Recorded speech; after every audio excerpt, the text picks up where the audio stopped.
Happiness Solved with Sandee Scarlatta. Today's interview is with Paul Wharton. Stay tuned.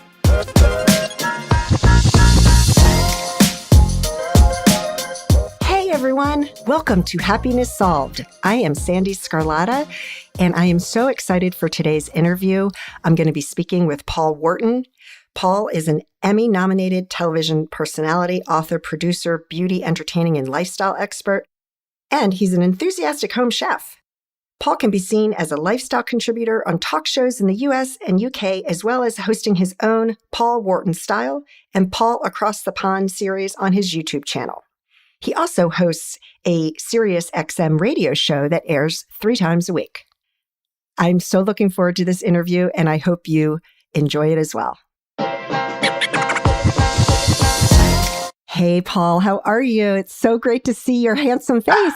Sandee, you don't know how good it is to see you. It is like sunshine, and I just love it. You look wonderful. I was trying to think back, because the last time I saw you was when my stepdaughter was interning with you, and we were at a movie premiere. My God. I think that was like 2014. You think it could have even been before then? Because I thought she was a junior in college, because she graduated in 2015, which was when right? It was Brittany. Oh, Brittany, of course. Yeah. Don't tell her I said that. She was wonderful. She was absolutely wonderful. She's great. What's She's she all up to grown now? up. She is a manager for M&T Bank. She went through the regional training program after graduating from UVA. Yeah. And she's got a wonderful boyfriend. They're living together. They're planning their future. I'm so excited. I may have a grandbaby sometime in the next few years. Oh, that's wonderful. Although my stepdaughters, we joke that they say my son Brandon is going to be the first. And I'm like, no. He's only 20. Oh, no, that's way too young. Yeah, that's too young. You're not ready. I need at least 10 more years. Absolutely.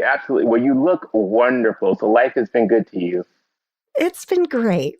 I am happier now than I have been in my entire life. Wow. And I'm just very blessed. And I'm so grateful that we've made it through unscathed with COVID. Yes. And me the same. I'm in London and we're fully locked down here. Everything's closed, the restaurants, and of course the shops are open. But, I stay pretty close to home. I do my little walk right around the neighborhood. There's a little Brompton cemetery right in my neighborhood. So I walk through the cemetery with my mask on and I just come on home and I'm just, working on my projects during the day and waiting for my time to get, as they say, jabbed. Yeah. That's so what brought you to London? Well, From DC to London. Well, I've been in DC for quite a long time. And, I made a bit of a name for myself there as a local. Well, before I was the local, quote unquote, the local TV personality or the local TV guy, whatever, in DC. I was a national guy, because I used to be on MTV and VH1 and all these other stations. And I did pretty well for myself in DC, was able to get on some of the big stations and do some things that not a lot of gay Black men have done there. And I want lots more to be able to do it. But I realized that I was in the midst of living someone else's dream job. I had kind of outgrown it for myself. But, you talk to your mom and she's like, but who would you be if you're not on the morning TV? Like, how will people know how to find you? And so many people look up to you. And I'm like, but it's just not my thing any longer, mother. And so at a certain point, you have to really just kind of go for yours. And so one day I was sitting in my place in downtown DC. I was looking down to Black Lives Matter Plaza and on down to the White House. And I had participated I'd marched, I had contributed, I had done what I felt I needed to do. And I wasn't feeling the joy that I was used to waking up with. My exuberance for life had gone from good morning to good morning to a head nod. Do you know? And then sometimes I wouldn't say anything walking down the street because at that point people were fearful of even speaking to each other. Okay, I don't want to give you something. I don't want to get something. So, all that, I was sitting in my window one day. This is about in April. And I thought, Paul, where do you really want to be? Because the joy is fading. So let's do something about that. And I said, I kind of want to be in London. Is that possible? And around June, I started looking for a place. No, I started looking for a place before that, and I found a place a couple months later in June. And it took me about 2 months to settle on my ship out date. And I didn't even tell my parents that I had gotten a permanent place. I said, I'm going to go for a month. I'm going to London for a month. Because, I guess when you really decided that you need to make a move for yourself to find your happy place, or to at least give yourself a chance to bet on yourself, sometimes, it's hard for the people around you, especially if you're the fun factor, if you're the youngest in the family, maybe they baby you a bit. It could be any number of, old relationships. It could be any number of things. So, if you don't want to be convinced not to strike out and go and bet on yourself, then don't ask a whole bunch of people their opinion, because people don't like change. Yep. So I didn't. I just told them I was going for a month, and I've been here ever since. Do you know anybody there? Well, I had about two friends, and it's so funny. Last Christmas before this last one, so a year ago Christmas, I decided that I wanted to be in a relationship. I mean, I've always wanted to be in a relationship, and I hadn't been in one in several years. And somebody that I saw kind of on and off for a long time, he had a terrible accident in 2016, and he aspirated actually, and now he lives in London, but excuse me, he lives in Ireland. Okay. And he can't talk or walk by chance. This terrible thing happened to him. He aspirated in his sleep. So I always thought that was kind of my backup marriage plan. Do you know what I mean? Mm-hmm. Like, Yeah, I always of knew course. somebody wanted to marry me out there. Uh, and then when that happened, I was like, okay, well, what do I do now? And so I spent several years in watching my friends around me dating and getting engaged, and some of them having kids, some adopting children. It was just everybody was kind of moving on. And at a certain point, I certainly had my friends, and I certainly had my joy of being, but I had been by myself kind of long enough for my own, for my own liking. Sure. So that Christmas, I said, you know what? I'm always the plus one in the family. It's like my mom has her husband, Chip. My dad has his wife, Renee. My sister always has some man. She's just that type of girl. And I said, I want to start bringing someone to Christmas. And I set my Tinder to London. Okay. This was around last Mm-hmm. Christmas. And on January 6th of 2020, I swiped on a guy who, his name is Gary. And we hit it off, and we start talking every day. And a couple weeks later, we start FaceTiming. And we talked every day. And my friend, Vanessa Williams, the actress and singer, Mm-hmm. she was doing a show in the West End in London called City of Angels.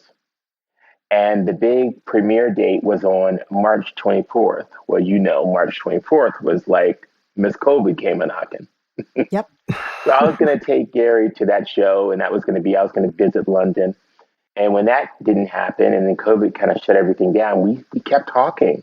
We just kept talking, and we kept writing, and the relationship, I really got to know him as a person. I mean, I really am very thankful for the age we live in, the age of technology that allows me to stay connected to my mom every day and see her face. And my dad, he'll call me on his way to a construction site. My mom will call me having her coffee in the morning. We can still stay connected. Well, the same FaceTime and WhatsApp allowed me to stay connected to Gary. So we are actually going strong, have a great relationship. Just came up on a year of our first communication. But yeah, I just met him officially in person when I came here in August, and we are just happy as can be. I am so happy to hear that. There is nothing like that. Yeah. I know I met my husband, and it was at a time in my life where I didn't want to meet anybody. And I was like, I had been divorced for only a month, but we'd been completely separated for over a year. And I was like, I just got to do me. I have to work on me. 3 weeks later, I was dragged to an event, and I met him, and it was like love at first sight. And we've been married, it'll be 7 years this year. That is And wonderful. there's just nothing like it. And that's all we want in life, right? We want that connection with another person. It's just so important. I'm so happy for you. Thank you so much. You know what I think is really That's important? And I say this to people, it's kind of the same way I said about when I made my decision to come here. I didn't really, when you don't ask for a lot of opinions on things. And I think that we all have to realize that as well intentioned as our family is with us and our friends, you have to watch asking or involving too many external forces in your movement sometimes. You know, absolutely. your friends are used to you being available when they get up in the morning, the first call in the morning, and the last call at night. And so sometimes that could manifest itself in saying, "Ooh, that's what he does for a living? Oh, that's not enough money for you." Or, "Oh, couldn't you get somebody a little bit more attractive?" Or, I don't really know if you're a good fit for him. Do you know what I mean? And it Yeah. plants a little seed. And before you know it, you look over at your friend and you say, "Well, that's funny because he looks just like your husband." "Well, that's funny because your husband makes less than him." You're going home happy to your husband every night, calling my single butt at home.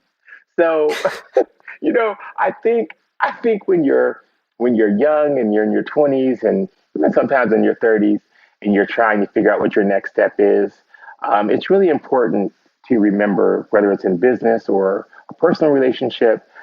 Certainly ask for as many opinions from people that you love and know and trust. That's perfectly fine. But at a certain point, the question and answer portion of the program is over, and that final decision has to be yours. And when you stop asking. Yes. Yeah, And you followed your heart in followed more my ways than one. followed In my more heart, ways than one. and I'm skipping around. There's nothing like it. There's nothing Yeah, like it. I was looking over your media kit. Thank you for sending that to me yeah. today. And I've known you for it's been over 10 years, I Oh think, yeah. and you're somebody I do look at on Facebook, but I don't get on Facebook every day. And sometimes I'm only on for a few minutes. I'm reading your media kit and I'm going, I'm a little starstruck, Paul. I'm nervous. No. Patti LaBelle. I mean, I knew you did that, but then I was reading more about it. What must have that been like for you to meet your childhood idol and do a television show with her? That's incredible. Thank you. Thank you so much. That was one of the most special moments. I don't even know if it was of my career or my life, or kind of it's indistinguishable when you are working with someone, or had that kind of experience with someone that you have really idolized. We tell a story in that show. It's a Home for the Holidays. It was a special I did on Fox Television, Christmas 2017. And I had been doing holiday specials for several years. And I did one with Tyra Banks, and I did one with Paula Dean, but I had never done one with Patti. And so my father said, "You do a really great job with these holiday specials. You should absolutely do one every year." And I said, "You think?" He says, "Yes." He says, "You should start planning it in June." So in June, someone happened to ask me, what are you working on?" I said, "I'm doing a holiday special this year, like I've been doing." And they said, "Oh yeah, with who?" And I said, "Patti LaBelle." Child, I didn't have Patty's phone number. I hadn't asked Patti the first. I hadn't talked to anybody about it. I started, and I didn't know if it was the secret or a lie. Do you know what I mean? I didn't feel like it was a lie. That's really what I wanted to do. And then people would ask me, and then I would start writing down what I wanted to do in a special. Meanwhile, I haven't reached out to anybody. So in July, people would ask me, "You're doing your special with Patti?" "Mm-hmm, sure am." "Where are you going to do it?" And one day I remember telling somebody, "At her house." No, I had not asked anybody. I, so, and I'm going to tell you something, but I knew I wanted to do it. Meanwhile, I was saying that I was planning the show. I was writing it down. I was checking back. I was having the graphics done. And finally, one day, when I was trying to figure out a way to get to Patti, I realized that a woman who was a makeup artist from DC that I had been really just kind to. And we just had a good vibe. But I think when she was just starting out, I was just really nice to the woman. Come to find out, she married Patty's son. Her No name's way. Lona, and she married Patty's son Zuri. And I looked on Facebook one day, and that came across my Facebook, and I had her phone number in my phone. And I text her, and I said, "Girl, I need you to help a brother out." So I pitched the idea, and she helped me, and she talked to her husband, who's Patty's manager, and her son. And it was hard to get it done. And then I started to put in the conversation, uh, "Can I do it at her house?" And they were thinking that they were going to do it in the studio, or then maybe they were volunteering their house. And I said, no, I want to do it in the home of the diva. I want to see those poinsettias. I want to hear the music blasting. And that's exactly, I want to smell the pie, the patty pies in the oven. And that's exactly what happened. Um, That's and incredible. and it wasn't until really a couple weeks before the shoot that they settled on it being at our house.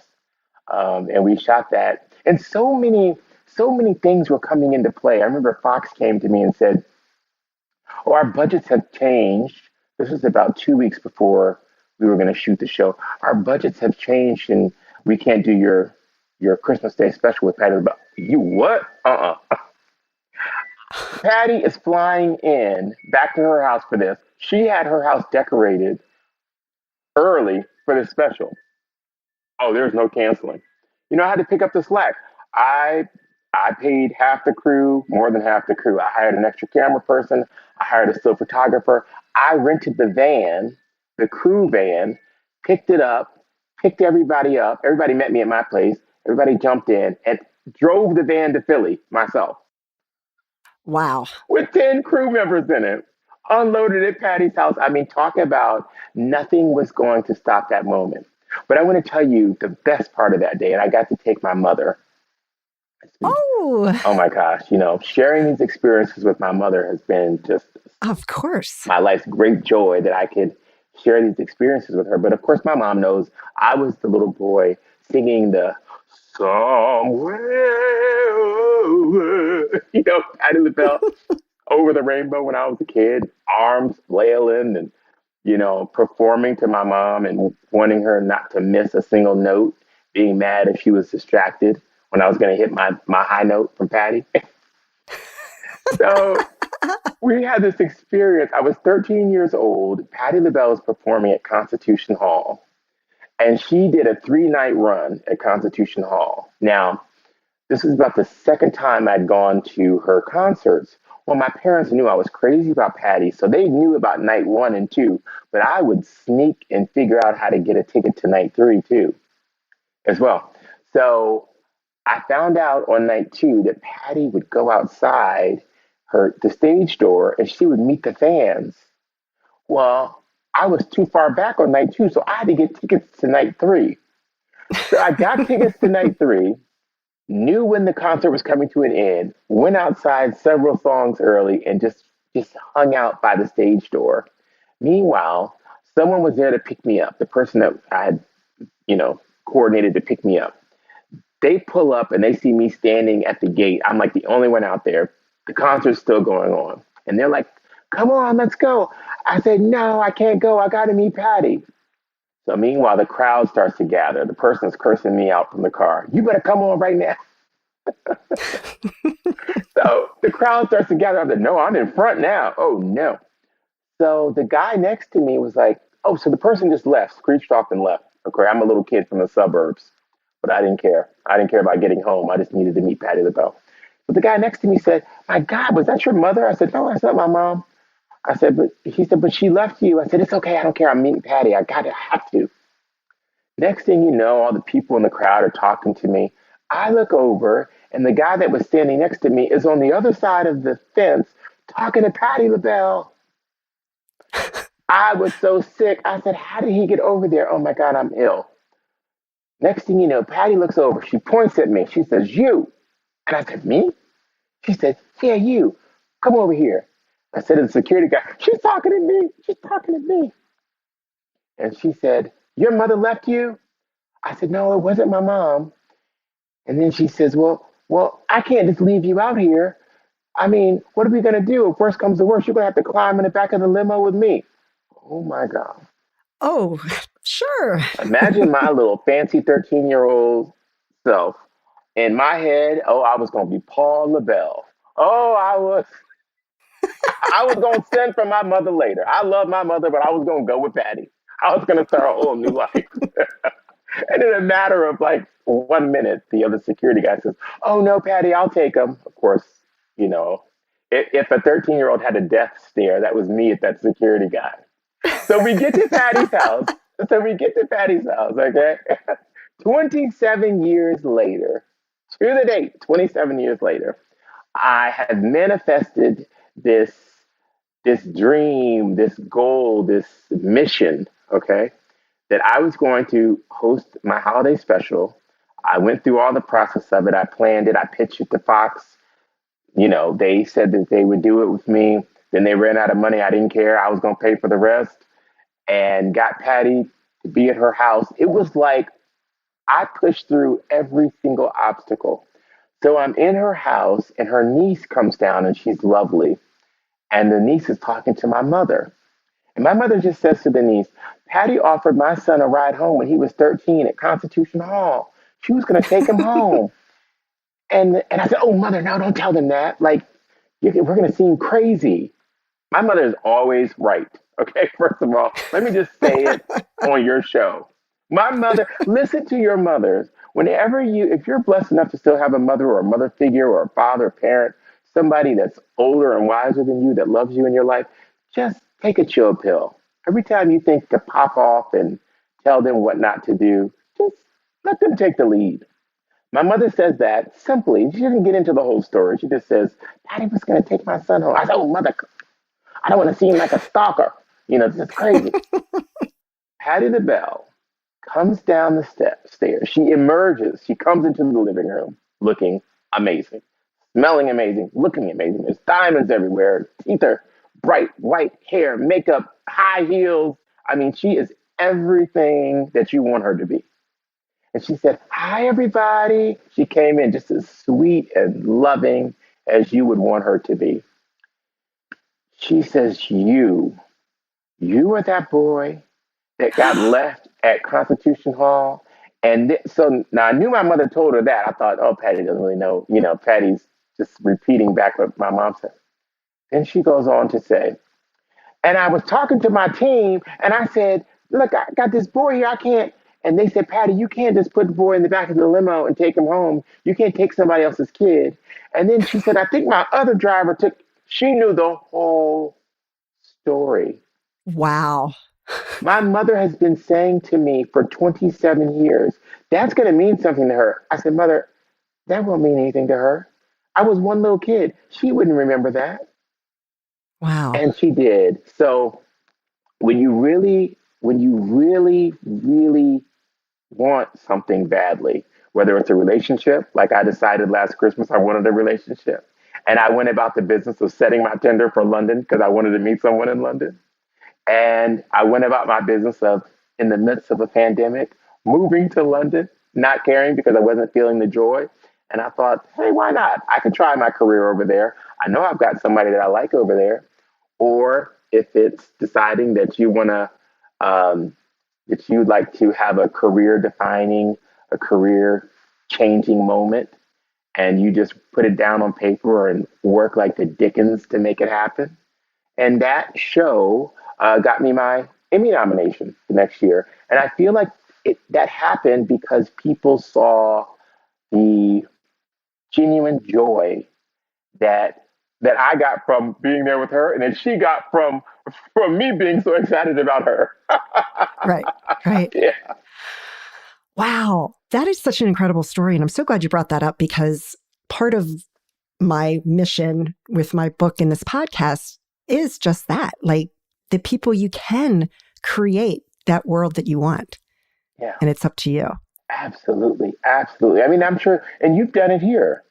You've done it right here with this show. And it's not something that you just willy-nilly pulled together. When I got your first email and you told me about this show, I said, wow, I mean, the way you planned it and the way you're producing it. I mean, you decided you want to, but you've always been that way, though. That's just who you are. You go after it, and you also try things. Yeah. Maybe I'll try this. Oh no, no, yeah, maybe, yeah, no, I'm gonna move on to something else, and I love it. Yeah. Well, this is my debut back into the game because after going through a divorce, I had to get consistent income. Yeah. And then I ended up being a single mother. I don't know if you know that part of my story. My ex-husband was driving drunk and was in an accident and 2 people died. No. And he's been in prison. Yeah. No. Yeah. So that's part of what's in my book, because my life has just been about tragedy, getting back up, trudging forward and everything. So yeah, he's still in jail right now and he will get out sometime this year, which is great. He went away when my son was 14 and now he's 20. Wow. Yeah. So, there's a lesson there. What a lesson and I'm happy that you're putting that out on the airwaves because, I think just looking back on some of the times and, being in the suburbs and leaving someone's Christmas party, knowing that you had too much to drink and you shouldn't be behind the wheel. I mean, now as a city person, it seems like I'm horrified by the thought of it, but I've also been there. I can't even lie and say that I haven't, but every now and again, we need a little reminder. So if someone's hearing this right now, that's going to think twice before they get behind the wheel after having too much to drink. Yeah. Because it just affected so many people's lives. And here I was, an ex-wife with a 13-year-old little boy who just went through something so horrific, right? And, I had this, it was just a different set of circumstances than everybody else. And it was so weird because now what do? I can't, everybody's been devastated in this situation. So I'm now back in the game. I started writing the book back in 2014, finished it in January of this year. Wonderful. I'm sorry, January of 2020. Okay. Before I knew what was about to unfold in front of us. Wow. So it should be released very soon. I'll let you know. Oh, I'm excited about that. When it's released. And tell me just a little bit more about the book, just so I know. Okay, so it's Happiness Solved, Climbing 100 Steps. Yeah. And for me, the happiest moments that I ever experienced were when we lived outside of Annapolis, Maryland. And every day I would climb those 100 steps from the river dock to our house. Wow. And I just felt so much joy and happiness. And then one day, climbing those steps with a friend, we were happy and laughing. My father greeted me at the door, and I learned that my older brother, who was 19 years old, had been killed in Germany, serving in the U.S. Army. Well, he wasn't killed. Circumstances it was in 1978, so it was never fully investigated, So that was when my whole world turned upside down. And so that's just one of the stories that I talk about in the book. So there's 4 chapters. That is my life story, my story, I call it. And I talk about how, I had drug abuse, going through a divorce, having 5 pregnancies and 1 baby. Yeah. And then, of course, dealing with my son and, his father going off to prison. And my son actually describes how he experienced it in his college essay. And it's very profound. You put that in the book? That's in the book. Okay. Yeah. So, but the rest of it is like, how do we get back to happiness? Why are we unhappy? What causes these triggers and stressors and things like that? And then how do we get back to that? Yeah. And at the end of the book, I have all sorts of exercises where you can either write in the book or use a separate piece of paper of just, this is what you need to do. It's all about creating lasting change because life happens when we're busy making other plans, right? Absolutely. And how do we not let those situations affect us for long periods of time? Because, I get upset. I lose my temper. Just last night, I was all pissed off at my husband because of something he said. Yeah. And, you shift, you get back to it and okay, everything's okay again. But it's about not letting those moments affect your peace and happiness for too long of a period of time. Absolutely. Absolutely. So how do you, obviously you're an expert in this at this point, especially because you had to put certain things into practice so that you wouldn't bring all of that into this new relationship. Because that's a lot, from your brother to everything that you've been through, and then, of course, the divorce, and then, what happened with your husband. Yeah.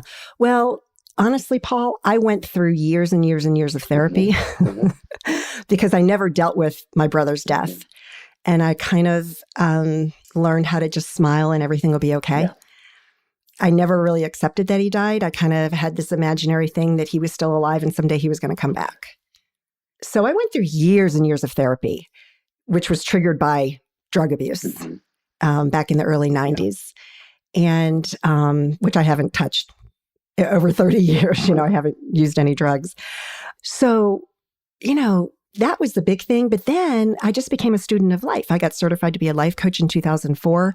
And it's just been about, recognizing the different steps that it takes. You have to forgive. Once you forgive, you have to accept. You have to not attach any expectations to situations or people or things. Many times, a lot of our disappointments come from when we're expecting somebody to behave in a certain way. In a new relationship. If you didn't tell him, when I send you a text, I kind of want you to respond within a certain period of time, right? Because I hear that a lot from a lot of my friends who are going through divorce now. It's kind of the thing, after you've been married for over 20 years, some people just don't make it past that point. Well, it's been 3 hours and he hasn't responded to me. I'm like, well, did you tell him that that's what you expect? Well, no, he should just know to do it. I'm like, no. Yeah. Never assume that they Well, sometimes you have to tell your friends, because I had to tell a friend of mine who just has gotten a divorce. She lives in London, and she's dating, and I had to tell her, it's too early for you to have all those expectations. Do you know what I mean? She's like, well, he doesn't text me first, and then, okay, well, just calm down. Maybe he's not the one, but there again, you don't start on day 2 with too many expectations. Because you want the person to reveal who they are. If I'm telling you from day 1 what I expect, then once you finally settle into this relationship and decide to be who you really are, I might be shocked. Right. But it's about, not placing expectations on people, period. So there's so many things I want to talk to you about, but you have had such a climb, right? First of all, what got you into the business? I think it was modeling, but what got you into the business? But was there any point where you just was like, I can't do this anymore, and you wanted to give up? Yeah, all the time. All the time. Well, I tell you, and I bring up, Hollywood, whatever you want to call it, whatever I have been doing. I mean, I started creating shows a long time ago. And the first show I created was for a big network. And I try not to get too deep into the story like I used to, because it became like my story, like I was wronged. And so in order for me to move forward, I kind of tweaked that story a bit, because it was like, oh, that's the guy who, they stole the show from. But basically, I created a show. It did really well on a big network. It ran for 13 seasons, just one season with me in the beginning, and they kept it going. And, I didn't get anything for it, like nothing. And this is kind of the issue with certain types of creators, because the whole Hollywood machine, it typically for a long time looked after kind of white male straight creators. Those were the guys making the shows and in the meetings and high-fiving each other. And when I created the show that I created, all of them bought a house in the Hamptons, and I, got some gigs hosting, club nights or something. I mean, it ended up helping me get a job on the Ricky Lake show, which is a fabulous gig, making people over on the original show. But essentially, I got started because I was living in New York City, and I had this roommate named Alicia Bridgewater, and she was the assistant bookings editor at Cosmopolitan magazine. She's currently the bookings editor at O magazine now. So she works very close with Adam Glassman and O, and on Favorite Things, and she books all the models and everybody that you see in the magazine. That's my friend. And she was at Cosmo one day, and she said, I met this producer from MTV, and they're looking for a show. I have a show. I didn't have a show. But I wrote one that night. And she was kind enough to share the woman's information with me. I wrote a show. I called her. She met me the next day. I stayed up all night long writing a show. And I pitched it to her, and she said, "Oh, it's okay." I said, "Oh, God, I thought that was great." So then she called me back a couple hours later. She says, "I'm going to meet you tomorrow with a camera. I'm going to videotape you." I said, "Okay." So then I went to the Soho Grand where she met me downtown in New York. Oh, I just knew it. I just said, oh, I was going to be a star. I just knew it. She met me at the Soho Grand, and she taped me telling the story about this show. She kind of had one of those looks like, okay. I said, damn, I thought I got that. I just don't understand. So she called me a couple hours later, and then the next day she had me come to Viacom to 1515 Broadway. And I went in with the big boys, and they basically were like, well, what's it going to take to get you started? And we created a casting notice, and we did the show. And it turned out to be a big Emmy-winning big show. But the point is, instead of harboring a lot of resentment and anger, and a lot of times people in my business say, well, if I had known then what I know now, you know what? One day I realized if I had known then what I know now, they probably would have just passed on me. I would have been in too much trouble because I would have known too much. So I took some of those early opportunities that gave me no money. And the most messed up thing about my industry is certainly there's a SAG-AFTRA union, but there's really so many loopholes and places for you to steal people's concepts and not pay them properly. So you have the pressure of being famous with no money. Do you know what I mean? What's the Who point? wants to be famous and not rich? And let me tell you exactly. Let me tell you something I put out to the universe. I will take rich any day of the week. You all I can be totally anonymous walking down the street. I'm fine with that. Trust me. Exactly. So it was just many years of, some of those early days of just doing it, just being happy to be in the room, being happy to be at the table. It's actually taken me 20 years to finally have a good agent. I'm represented by Innovative Artists in LA, and UTA does my shows. They rep my shows, and I've got a great manager in the States named Jan Planet. She was one of the founders of IMG, and my manager here, agent here actually in the UK is Jane Brand. It took 20 years for me to finally get good representation. So really, I feel like I feel like a kid of 22 again, because I paid my dues for 15 to 18 years of paying dues, and now settling into the creator executive producer seat because I'm really good at coming up with show ideas. I'm really great at attaching talent and talking through concepts and making stories and selling my concepts. And so that's where I've landed. I'm still doing some things on air, which is great, but I'm mostly invested in my ideas. The team is set. No one's stealing from me anymore. If anybody's getting a house in the Hamptons, it's going to be me. I mean, the other guys can get it too, but I want one too, because for 20 years, I let everybody else take it. And so, but, that's part of my story. And that helped because I wasn't saying no to everything. They gave me the experience I needed. So now I'm humble. I'm probably a lot more humble than a lot of the people that have done as much as I've done, because they didn't give me any money. They gave me a little bit of money. Yeah. Exactly. Yeah. Well, you hear that so often with so many people who have made it. And one person that stands out is Tony Goldwyn. Yes, I've heard of Tony. Who played the president. He played the president on Scandal. Yes, and I saw him last night on the inauguration. Yes, exactly. Wonderful. I don't know if it's his father or grandfather, but Goldwyn. That's Metro. Oh, MGM. No. Yes. So how did we hear it from him? He obviously got his money. Right. But my point is, it took him so many years to really, land that role on Scandal. I mean, he did a lot of great stuff before that. Whenever I watch a show and I like the actor, I Google them and I just start reading and, and I like to see what they did and everything. Because I was like, Goldwyn. Wait a second. Is that, and yeah, I mean, that's his family. Wow. And so it just goes to show you that, nobody's giving anybody favors. You have to work Yeah, you for it. definitely do. You definitely have to work for it. And I think once you get to a place where they'll take your call, you can get a meeting, you've got a great rapport and a reputable team, then it's just important for you to tell the story like I'm doing here with you so that other younger creatives coming behind you, and it doesn't matter what their ethnicity is. I'm speaking from my experience.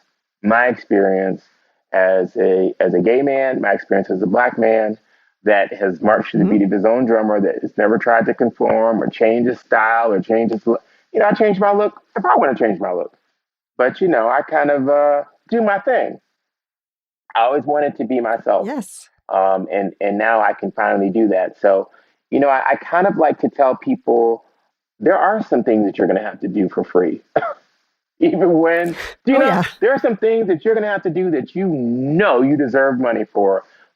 But unfortunately, there's so many people willing to do it for nothing that sometimes you got to throw yourself in the mix until you get enough, enough people where you can pick up the phone and get yourself a proper gig, or your reputation speaks for itself.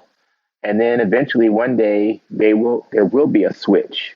It's like the light switch turns on, and before you know it, you're rolling with the big boys. That's really awesome. So I know, your big thing is like, you just never said no. You just never gave up. You just kept going and going. But where do you draw that strength from? Where does that come from? Oh, it's a resilience. Well, obviously, I'm a bit of a mama's boy. And there's nothing wrong with that. I raised a mama's boy. Well, actually, I should fix that up, because I told my mother, I said, I got to tell you something. I'm not a mama's boy. I'm a boy who loves his mama. That's right. That's what my son would say Yeah, too. yeah. You know what I'm saying? Because I want to know she's always there, and I want her to know I'm always here for her. But I also don't want that to debilitate me. I want to be able to soar and travel and explore extraordinary adventures and take her along when I can, but sometimes go on my own, you know? Of So I course. think just watching, obviously my parents divorced when I was 10 years old. Not obviously, but, they divorced when I was about 10 or 12 years old. And just seeing the fact that, we had a lovely life, and she did what she needed to do to keep us living well. And just I remember just a couple of days just going by her room and seeing her on her perfectly made bed, fully dressed, curled up in a fetal position. You know, Oh. because this is what a mother has to go through sometimes. You have a father that was the big breadwinner, and their relationship comes to an end, and the mother's trying to maintain, and you don't really know what someone else is going through, because she never like put that on us kids. Right. But Which was a little good thing. things like that, like I just remember those days, going by her room, or knowing we were at the store and she had to choose one cereal or the other. You know what I mean? I think for me, it's so funny that still manifests, that still resonates today, because my definition of success at a certain point was I want to go to Whole Foods and buy anything I want, and I don't want to look at the price tags. It seems so Yeah. simple. Oh, yeah. I wasn't asking to go to Neiman Marcus and buy anything. I would just want Whole Foods, you know? Right. And and Mm-hmm. and I think that's why I have so many groceries now, because I overdo at the grocery store. Because I just remember, coming from a family that, when we would just stock up on everything. And then I remember when my parents separated, she had to start making those decisions. I'm going to get this, not that. No, y'all can't choose one. It's not like the old days where you Yeah. get all of them. So, for me, it was like, I just want to go to Whole Foods and just go wild. So I get it from my mom. We fall down, but we certainly pick ourselves back up. And I think some of those hard knocks earlier in my career, where the phone stopped ringing. Okay, because this is what happens when you're an entrepreneur, especially if you're in the creative world. The phone will stop ringing. So just go ahead and get yourself ready for that. Every year I had a new national show. Whether they gave me any money or not was a whole other story. But from the public perspective, I was doing it, and I was out there, you know. But Right. one year the phone stopped ringing. It was the best thing that could have ever happened to me because that's when I learned every aspect of producing a television show, how to write the show and create it and what it takes to produce it and how to crew up and put your budget together and how to go out and find the sponsorship for it. And shoot, you don't have a network partner, you buy the airtime. You make commercials for your sponsors. You see, that's what I had to learn how to do when the phone stopped ringing. And so that was on a local type basis. But now that I'm creating shows that I'm selling to major networks, I Right. know every aspect of that. So if somebody shows me a show budget, they can't, bamboozle me. You can't pull the wool over my eyes. I know who Yeah. gets paid what, and I know how that all Yeah. works. So, the things that I thought were horrible in the moment turned out to work in my favor when it was the right time. I realized I'm not really on my time. If you're a faithful person, you can take it. If not, you don't have to. But I'm on God's time because Yep. every time I thought I should have gotten something or been somewhere else, who knows what would have happened to me? I might not even be here talking to you right now. If it That's had right. come too fast, if everybody had paid me for all those shows, I might have driven. I might have done something crazy. Who knows? As a 20-something-year-old, that when I was 25, MTV threw me a huge birthday party, in the meatpacking district, and I was just like the toast of the town in New York City. But I'm kind of happy things happened the way that it did because I staged up slow. So now I'm thinking about my retirement. It's like as soon as you finally start to get a little something, it's now you think about your retirement and traveling with your friends, and nobody's talking about going to the club, dancing on tables, going to the bathroom, acting a fool. Who cares about all that stuff? Like I'm over it. Now I just want to be comfortable and have nice things Right. and have a refrigerator full of Whole Foods. That's awesome. That's awesome. So, are you still doing an XM radio I show? am. So my SiriusXM radio show, we were on a winter hiatus, and we are coming back the first. I come back Valentine's Day week, so it's on SiriusXM Channel 141, and I'm on Wednesdays at 6, Fridays at 6, and Saturdays at 5. And yeah, this new season, I'm going to be doing a Paul Across the Pond theme. And I'm talking about my life and experiences leaving the States in the midst of a pandemic to come to London to pursue extraordinary adventures. I'm on a show over here on ITVB called Totally Unbelievable, which is lovely. And I'm up for this big cooking show, which is great. It's a really big one. So I'm excited about that because I love to cook and have fun. I didn't know that about you. I saw that you're doing a cooking show. I had no Yeah. idea. Oh God, I love to cook. I absolutely love to cook. So, and try my hand. It's not just about the relationship because I'm just not that kind of person. Because that'd be too much pressure on the relationship. So I'm over Of here, of course. course, pursuing. I'm trying to sell shows. I'm open to being on other shows, and I want to share my experience, not just to boast about myself, but to really encourage people to bet on themselves when it seems like that's crazy. Oh God, could you really do that? Can you just pack up and go? Mm-hmm. And I'm gonna tell you how. So that's what we're doing when we come back on my SiriusXM show, and I'll have celebrity guests, and Whoopi's going to be on around Valentine's Day with me, which will be fun. And yeah, we'll have a great time. So I'd love for your listeners to check it out. Awesome. And you have your product line Yes, as well? I have judged, get judged. So, I have always thought that defining your look really starts with refining your skin and hair. Because when I was a kid, I had the cystic acne. It was the craziest thing. And I went around to every doctor known to man. And I feel like I could have gotten an honorary degree as a 14-year-old, an honorary dermatologist, because I knew everything about, I tried everything.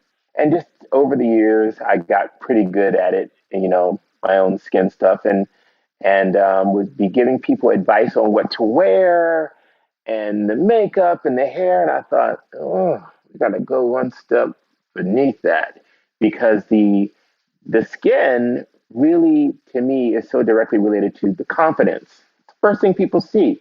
You walk in the room, you got a fresh face. Ain't nobody tell you nothing. Do you know what I mean? You know, Yeah. the easiest way to put a hole in someone's confidence is a breakout. I mean, somebody like me, I don't really have too many breakouts, but if I'd like to think that it wouldn't be a huge deal to me. I hope that I'm grooming myself to be that kind of person. That is certainly not, I don't consider it shallow. It's just, it messes with your confidence, you know? Hmm. And so, yeah, I've got a 4 product range for my skincare line. I've got a great, beautiful antioxidant cleanser, a volcanic ash and sugar scrub exfoliant, a phospholipid and vitamin E night cream, and a refreshing kind of pH balancing toner. And I've got a 6 range hair care product line. I've got my keratin line right now. I'm working on an argan oil line of shampoo and conditioner. I've got a great mousse that you can use for wet and wavy or for big round brush blowouts or roller sets, and a wonderful serum that makes your hair so soft and easy to manage and easy to blow out. So yeah, people can check all that out at getjudged, JUJED.com, or paulwhartonstyle.com. It's on there as well. Right. Yeah. That's awesome. So you talked a lot about manifesting. Mhm. If you could manifest any project into your life, what Ooh, would that that's be? What would it good. look like? That is really good.